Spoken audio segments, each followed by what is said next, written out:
नमस्कार दोस्तों इस वीडियो में हमारा यही बताने का पर्पस है कि एक रिसर्चर एक साइंटिफिक पेपर को पब्लिकेशन के लिए कैसे लिखेगा और बहुत कम टाइम में, आप बोल सकते हैं कि विद इन ए वीक और विद इन ए 10। तो दोस्तों इस वीडियो को देखने के बाद अंत में आपको यह समझ में आ जाएगा कि how to write a scientific paper for publication within a 10 days. दोस्तों जब आप कोई भी पेपर लिखना शुरू कीजिए तो सबसे पहले आपके मन में यह सवाल जरूर आना चाहिए कि आप वो साइंटिफिक पेपर किस चीज के लिए लिख रहे हैं। जर्नल में पब्लिकेशन के लिए लिख रहे हैं, बुक चैप्टर में पब्लिकेशन के लिए लिख रहे हैं, आप कॉन्फ्रेंस में पब्लिकेशन के लिए लिख रहे हैं, आप रिव्यू लिटरेचर पेपर लिख रहे हैं। तो ये बहुत सारे चीज़ें पेपर के टाइप्स होते हैं। तो आपको ये समझने की ज़रूरत है कि आप उस पेपर को जो भी लिख रहे हैं आपका पर्पस क्या है लिखने का। अगर मैं आपको एग्जांपल देता हूं यहाँ पे कि अगर आप साइंटिफिक पेपर लिख रहे हैं जर्नल में पब्लिकेशन के लिए तो उसको कैसे लिखेंगे। दूसरा आपको इंपॉर्टेंट पॉइंट ये जानना है कि अगर कोई साइंटिफिक पेपर आप जर्नल पब्लिकेशन के लिए लिख रहे हैं तो आपको ये समझने की जरूरत है कि कौन से जर्नल को आपने टारगेट किया है पब्लिकेशन के लिए। ये बात बिल्कुल आप अपने ध्यान में रखिए कि आपका पहला रीडर आपके पेपर का रिव्यूअर होता है और वो रिव्यूअर आपके पेपर के साइंटिफिकली इवेल्युएट करने के लिए पढ़ता है। इसलिए आपको यह भी जानना जरूरी है कि उस पेपर को कौन से जर्नल में आप टारगेट कर रहे हैं। दोस्तों जब भी आप अपना पेपर लिखने बैठिए तो आप हमेशा ये सोचिए कि हमें पहले ड्राफ्ट तैयार करना है। दोस्तों कोई भी रिसर्चर अपना पेपर बैठकर एक बार में शुरू से कंप्लीट तक नहीं लिखता है। पहले वो ड्राफ्ट तैयार करता है और ड्राफ्ट तैयार करने के बाद उसमें एडिटिंग करते रहता है और फिर उसका फाइनल मैन्युस्क्रिप्ट तैयार होता है। तो जब भी आप पहले पेपर लिखने बैठें तो सबसे पहले आपके मन में ये होना चाहिए कि हम पहले ड्राफ्ट तैयार करेंगे, ड्राफ्ट तैयार करने के बाद हम उसमें एडिट करेंगे। तो आप ड्राफ्ट तैयार करने के पॉइंट ऑफ व्यू से पहले सोचिए, पहले पूरा पेपर कंप्लीट लिखने के पॉइंट ऑफ व्यू से मत सोचिए जब भी आप पहली बार पेपर लिखना शुरू कर रहे हैं। और ड्राफ्ट में भी आप कंप्लीट परफेक्ट ड्राफ्ट की उम्मीद मत कीजिए, आप एक आउटलाइन की उम्मीद कीजिए। स्पेशली वो रिसर्चर जो अपना अभी पहला पेपर लिखने के स्टेज में है वो कभी ना सोचे कि पहला ड्राफ्ट भी हमारा फाइनल ड्राफ्ट होगा, ऐसा कभी मत सोचे। आप पहले ड्राफ्ट लिखने के लिए सोचे और ड्राफ्ट में भी कंप्लीटली परफेक्ट ड्राफ्ट की उम्मीद ना करें। ये सबके साथ होता है इनिशियल स्टेज में, खासकर उन लोगों के साथ जो पहला अपना रिसर्च पेपर लिखने जा रहे हैं। अब दोस्तों आते हैं इस पे कि वो पहला ड्राफ्ट हम कैसे तैयार करेंगे, जो बहुत ही इंपॉर्टेंट चीज है।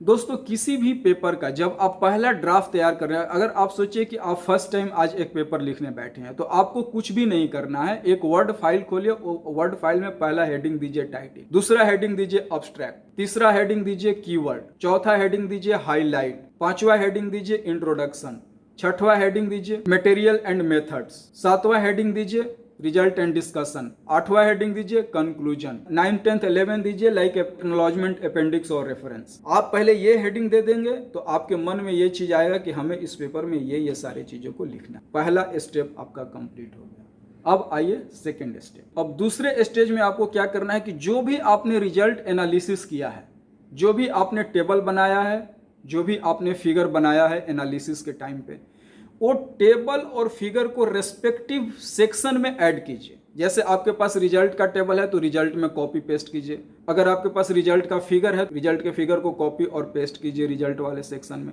अगर आपके पास सिमिलरली मेथोडोलॉजी का टेबल और फिगर है तो मेथोडोलॉजी का फिगर और टेबल को मेथोडोलॉजी, मटेरियल और मेथोडोलॉजी सेक्शन में कॉपी और पेस्ट कीजिए। दैट मीन्स कि दूसरा स्टेज ये करना है कि जितना भी आपके पास उस पेपर से रिलेटेड फिगर और टेबल है उसको रेस्पेक्टिव सेक्शन में कॉपी और पेस्ट करना है। This is the second stage. अब थर्ड स्टेज में आपको यह करना है कि जितना भी आपने कॉपी पेस्ट किया है फिगर और टेबल को, उसका कैप्शन लिखिए और कैप्शन लिखने के बाद उस टेबल और फिगर के बारे में कुछ लिखिए। आपने एनालिसिस किया है तो आपको कुछ फाइंडिंग हो। चूंकि आपका फिगर और टेबल रिजल्ट और डिस्कशन में ज्यादा होता है, इसीलिए सबसे पहले आप पेपर को आउटलाइन लिखना शुरू कीजिए रिजल्ट और डिस्कशन से।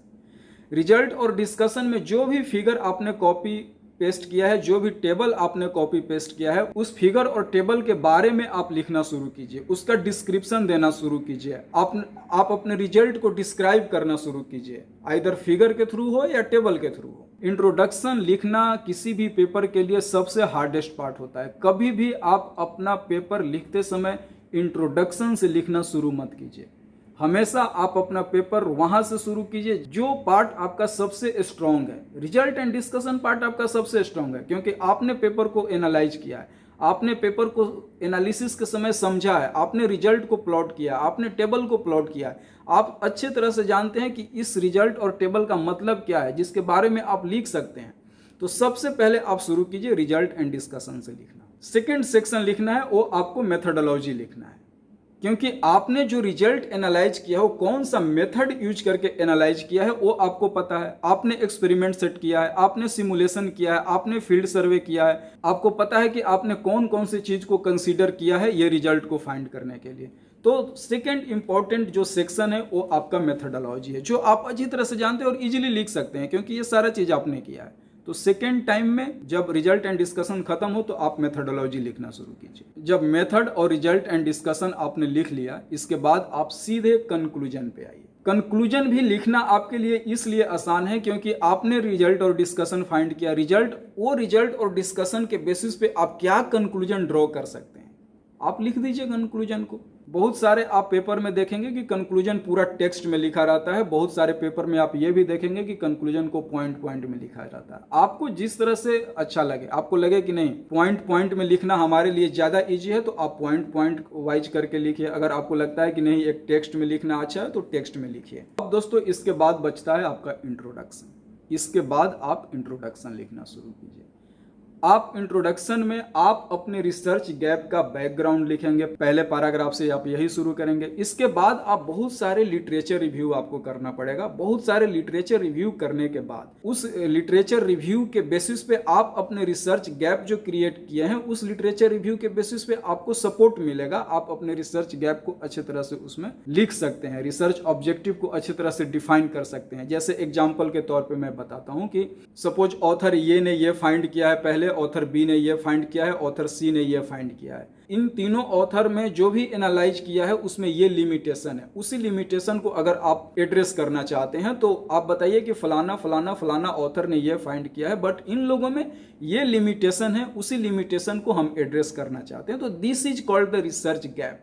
इसके बाद थोड़ा बहुत आप अपने सिमुलेशन का बात कीजिए। अगर सिमुलेशन बेस्ड आपका पेपर है तो, अगर आपका सर्वे बेस्ड है तो आप सर्वे के बारे में बात कीजिए। उसके बाद अगर आपको एक्सपेरिमेंटल है तो आप एक्सपेरिमेंट के बारे में बात कीजिए। और इंट्रोडक्शन के लास्ट में आप वो ऑब्जेक्टिव लिखिए जो आपने इस पेपर में सॉल्व करने की कोशिश की है। तो 2-3 आपका ऑब्जेक्टिव होगा। दोस्तों इंट्रोडक्शन में मोटा मोटी आपको ये बताना होता है कि आप ये रिसर्च क्यों करना चाहते हैं और कौन सा रिसर्च गैप को इस पेपर में आप फिल करना चाहते हैं, कौन सा आपके रिसर्च ऑब्जेक्टिव है जिसको आप सॉल्व करना चाहते हैं, इस स्टडी का पर्पस क्या है। और दोस्तों जो भी आपने लिटरेचर इंट्रोडक्शन में डाल रखा है वो लिटरेचर भी आपको बहुत ज़्यादा यूज हो सकता है डिस्कशन को इम्प्रूव करने में। और वही लिटरेचर के आप डिस्कशन को पढ़ेंगे तो आपके डिस्कशन को लिखने में भी बहुत ज़्यादा सपोर्ट मिल जाएगा। तो आप इस तरह से सोचिए और पेपर को लिखिए। और दोस्तों जब भी आप कोई पेपर लिखिए या कोई भी सेक्शन पेपर का लिखिए तो आपको ये चीज़ बिल्कुल भी ध्यान में रखना है कि जो भी आप चीज़ लिख रहे हैं वो क्लियर है, जो आप कहना चाहते हैं उसका मीनिंग वही है। ये भी एक बहुत इंपॉर्टेंट पॉइंट है। तो आप लिखते समय ये चीज़ हमेशा ध्यान रखिए। पेपर लिखते समय आप ये भी ध्यान रखिए कि जो भी आप सेंटेंस और लाइन लिखते हैं उसका प्रॉपर रेफरेंसिंग होना चाहिए। अगर किसी भी सेंटेंस और लाइन का प्रॉपर रेफरेंसिंग नहीं है और जब वो पेपर किसी भी रिव्यूअर के पास जाता है देखने के लिए और रिव्यू करने के लिए, तो वो रिव्यूअर के लिए बहुत ज़्यादा एनवाइंग कंडीशन होता है। वो पेपर को रिव्यू करते समय ये बात रिव्यूअर को पता चलेगा और ये बात रिव्यूअर को एहसास होगा कि आपने अच्छे से रेफरेंसिंग नहीं किया है, तो डेफिनेटली ये अच्छी बात नहीं होती है। और दोस्तों जब भी आप लिटरेचर रिव्यू करें अपने पेपर को लिखने के लिए तो हमेशा कोशिश करें कि आप रिसेंट लिटरेचर रिव्यू दे रहे हैं। आप बहुत सारा 15 साल 20 साल पुराना किसी भी पब्लिश को अभी के अपने रिजल्ट से सपोर्ट देना अच्छी बात नहीं है, क्योंकि इस 15 और 20 साल के गैप में बहुत सारा नया इनोवेशन हो चुका होगा जिस फील्ड में आप रिसर्च कर रहे हैं। तो हमेशा आप कोशिश कीजिए कि जो आपके फील्ड से रिसेंट पब्लिश पेपर हुआ है लास्ट 5 और 10 ईयर का, वही पेपर को एज ए रेफरेंस यूज करने के लिए हमेशा बहुत ज़्यादा ओल्ड जो पब्लिश्ड पेपर है उसको रेफरेंस देना करंट आउटपुट के प्रोस्पेक्टिव में वो एक अच्छा आइडिया नहीं है। आप हमेशा सोचिए कि जब भी आप करंट चीज़ों के बारे में बात करते हैं, प्रेजेंट चीज़ों के बारे में बात करते हैं, तो हमेशा प्रेजेंट रेफरेंस दें, उस चीज़ों को सपोर्ट करने के लिए। तो दोस्तों इसके बाद आप अब्स्ट्रैक्ट लिखना शुरू करें। अब्स्ट्रैक्ट का पहला लाइन आपका मोस्ट इंपॉर्टेंट कंक्लूजन हो सकता है, this is the also good idea. इसके बाद आप स्टडी एरिया क्या है, आपका मेथोडोलॉजी क्या है, आपने क्या एनालिसिस किया है, फिर आपका फाइंडिंग क्या है, वही आपको 200 to 300 में लिखना होता है। तो जब आप पूरा पेपर राइट कर दिए हैं तो अब्स्ट्रैक्ट लिखना is not much difficult task. इसके बाद आप एक्नॉलेजमेंट और रेफरेंस अपना सेट कीजिए सारा। जब एक बार आपका पूरा ड्राफ्ट तैयार हो गया, इसके बाद आप उसको एडिट करना शुरू कीजिए। ऐड कीजिए, डिलीट कीजिए, ऐड कीजिए, रिमूव कीजिए, अपने सुपरवाइजर से डिस्कस कीजिए, ऐड कीजिए, उनका कमेंट और सजेशन को इंप्लीमेंट कीजिए और ऐसे ही फाइनल एक दिन आपका पेपर कम्युनिकेशन के लिए तैयार हो जाएगा, जर्नल। जब आप ड्राफ्ट तैयार कर रहे हैं, ड्राफ्ट तैयार करते समय पेपर को एडिट मत कीजिए, this is completely wasting of your time. उसमें आपका पूरा टाइम वेस्ट होगा। सबसे पहले आप एक पूरा कंप्लीट ड्राफ्ट तैयार करने के लिए सोचें। एक बार आपका कंप्लीट ड्राफ्ट तैयार हो जाता है पेपर का, तब जाके उसमें एडिटिंग का काम शुरू करें। ऐसा आप बिल्कुल मत कीजिए। पहले हम इंट्रोडक्शन और मेथोडोलॉजी लिख लेते हैं, इसके बाद हम उसको एडिट करेंगे, फिर हम रिजल्ट और डिस्कशन सेक्शन में जाएंगे और उसको लिखेंगे। ऐसा बिल्कुल मत कीजिए। पहले आप अपना कंप्लीट एक ड्राफ्ट तैयार कीजिए। फर्स्ट ड्राफ्ट तैयार करने के बाद ही आप उसके एडिटिंग में लगिए। पूरा ड्राफ्ट तैयार करने का मतलब मेरा है कि टाइटल से लेके और पूरा एकदम रेफरेंस तक उसको कंप्लीट कीजिए। इसके बाद ही आप उसमें एडिटिंग का काम शुरू कीजिए। और हमेशा आप जो भी अपना ड्राफ्ट एडिट करते हैं उसको सेव करते रहिए। तो दोस्तों हमारे पॉइंट ऑफ व्यू से एक साइंटिफिक पेपर को इस तरह से लिखना शुरू कीजिए, और जब आप इस तरह से लिखना शुरू कीजिए करेंगे तो आपको पता भी नहीं चलेगा और आपका पेपर कंप्लीट हो जाएगा। और दोस्तों इससे रिलेटेड कोई भी आपके मन में डाउट है तो आप जरूर कमेंट बॉक्स में लिखें, उसका 100% मैं जवाब दूंगा। और दोस्तों अगर ये सारा इन्फॉर्मेशन आपके काम का लगा तो मेरे यूट्यूब चैनल को जरूर सब्सक्राइब कीजिए, लाइक कीजिए, शेयर कीजिए।